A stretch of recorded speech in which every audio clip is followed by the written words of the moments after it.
The polling shall be held in two phases. In the first phase, 152. ভারতের জাতীয় নির্বাচন commission পশ্চিমবঙ্গের বিধানসভা নির্বাচনের তফসিল ঘোষণা করতেই ভোটের মাঠে নেমে পড়েছে সবকটি রাজনৈতিক দল।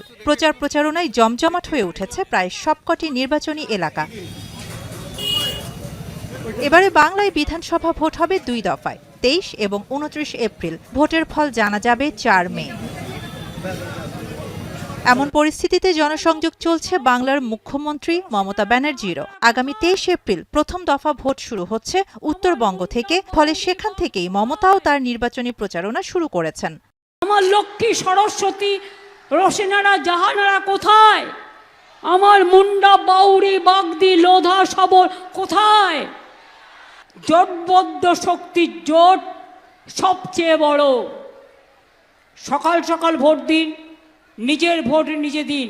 তবে এবারে পশ্চিমবঙ্গের বিধানসভা নির্বাচনে সবচেয়ে বড় ভোটের লড়াই হতে চলেছে দক্ষিণ কলকাতার ভবানীপুর আসনে। সেখানে মমতার প্রতিদ্বন্দ্বী বিজেপির শুভেন্দু অধিকারী।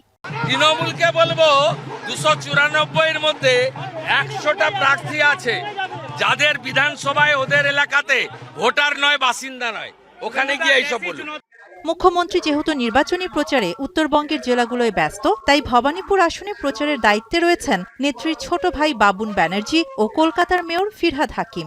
যেই দাঁড়িয়েছে অপোনেন্টে আমাদের যায় আসা মানুষ আর আমরা তৃণমূল কংগ্রেস এবং এখানে ববিহারি আমরা পুরো সংগঠন নিয়ে 24 ঘন্টা মানুষের পাশে থেকে। দিদি যেটা কাজ করেছে, উন্নয়ন ঘরে ঘরে, ঘরের মেয়ে ভবানীপুরে, আমরা সেই কাজের নিরিখেই চলবো। বিরোধী কে আমরা দেখিনি, আগেও দেখিনি, এখনো দেখবো না। কে বিরোধী কে এলো তাকেও আমরা সম্মান জানাই, আর যে দাঁড়ায়নি তাকেও সম্মান জানাই। সিপিএম কংগ্রেস বিজেপি সবার দাঁড়াবার অধিকার আছে। তবে সবচেয়ে উল্লেখযোগ্য বিষয় হলো এবারে পশ্চিমবঙ্গে প্রতি ধাপের ভোটে আইন শৃঙ্খলার জন্য থাকছে প্রায় 2.5 লাখ সশস্ত্র কেন্দ্রীয় বাহিনী, যা ভারতে স্বাধীনতার পর কোনো রাজ্যের বিধানসভা নির্বাচনের ভোটের মাঠে সর্বোচ্চ।